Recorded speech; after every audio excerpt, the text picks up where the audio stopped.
Effect of buoyancy on time period of simple pendulum. इसमें क्या होगा, सपोज हमने पूरे सिंपल पेंडुलम सिस्टम को क्या कर दिया, किसी भी लिक्विड के अंदर रख दिया। क्लियर? और फिर इसको हमने ऑसिलेट करा दिया।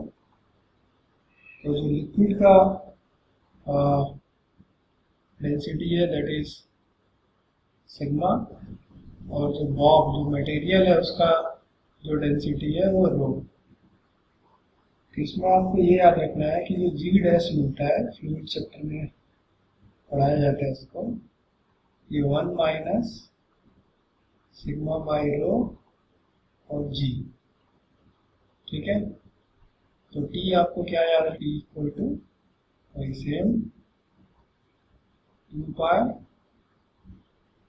Root L by G dash. अब आप इसमें वैल्यू डाल दो,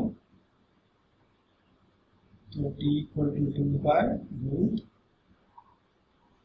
L upon 1 minus sigma by rho into G. इसमें मेन चीज क्या है, जी डैश की वैल्यू याद रखनी है, उसके बाद तो टी अपने आप निकल जाएगा। तो ये सारी वैल्यूज हमें याद रखनी होती है।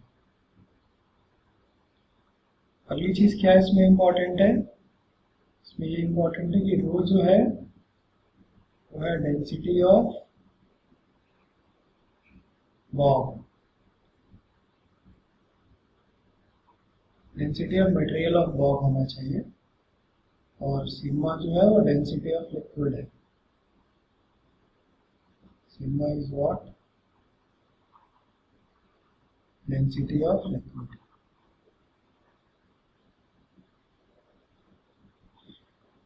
हो गया। नेक्स्ट हम पढ़ने वाले हैं क्या, अगर सिंपल पेंडुलम की जो लेंथ है वो बहुत क्या हो जाए, बड़ी हो जाए, large, effect of very large length.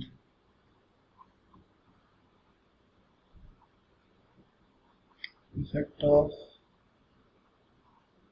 Very large length.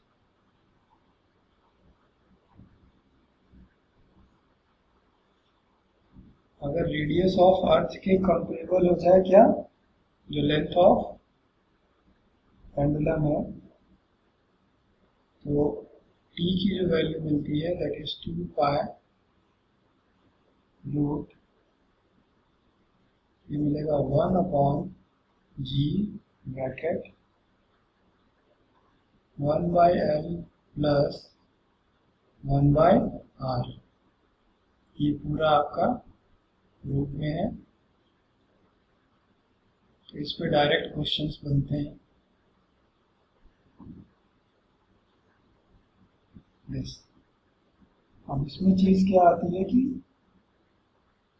अगर लेंथ क्या हो जाए, इंफिनिटी, एल को आप इनफाइनाइट करो तो जो टी की वैल्यू मिलती है 2 पाई रूट आर बाई जी, और ये रेडियस ऑफ अर्थ की वैल्यू अगर हम पुट करें, सॉल्व करने के बाद ये मिलता है 84.6 मिनट। ये डेटा याद रखोगे तो ज़्यादा सही रहता है। आप लिख सकते हो आर की वैल्यू 6.4 इंटू 10⁶ मीटर, और जी हमें पता है 9.8 मीटर पर सेकेंड स्क्वायर। की वैल्यू पुट करने के बाद आता है 84.6 मिनट।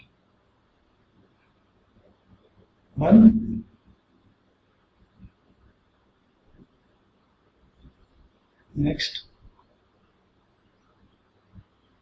Effect of temperature.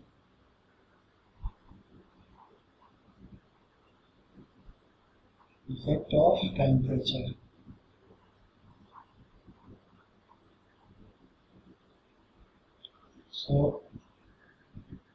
जो सॉलिड्स चैप्टर होता है जिसमें हम मैकेनिकल प्रॉपर्टीज ऑफ सॉलिड्स पढ़ते हैं, कि अगर एक लेंथ एल है और टेम्परेचर बढ़ाया तो जो सॉलिड की लेंथ है वो थोड़ी सी बढ़ जाती है, this is delta L. Final length को अगर मैं एल डैश लिखूं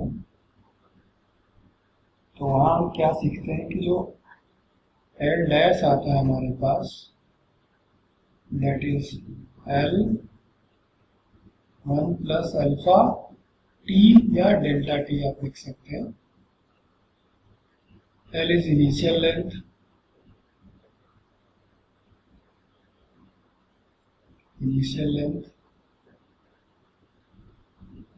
delta T rise in temperature,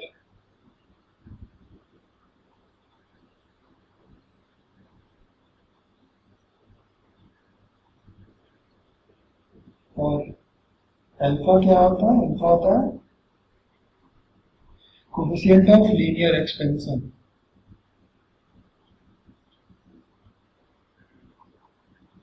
coefficient of linear expansion. अब इसका क्या यूज है? इसका ये यूज है कि अगर सपोज जो सिंपल पेंडुलम की जो स्ट्रिंग है वो किसी भी मेटल की हो, सपोज ये मेटल है, इसका लेंथ एल इनिशियल लेंथ, तो अगर आपने हीट प्रोवाइड करोगे तो इसकी लेंथ क्या होगी? बढ़ेगी। तो एल डैश जो होगा वो हमारे पास इस फॉर्मूले से निकलेगा। तो जब हम टाइम पीरियड की बात करेंगे इसमें सिंपल पेंडुलम, तो T equal to 2 pi root L dash upon G. L dash की वैल्यू है L 1 plus alpha delta T upon G. ये हमें फॉर्मूला मिल गया।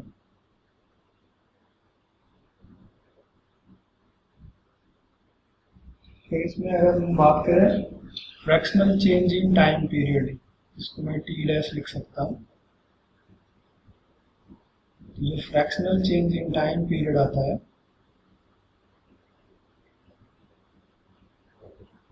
Fractional change,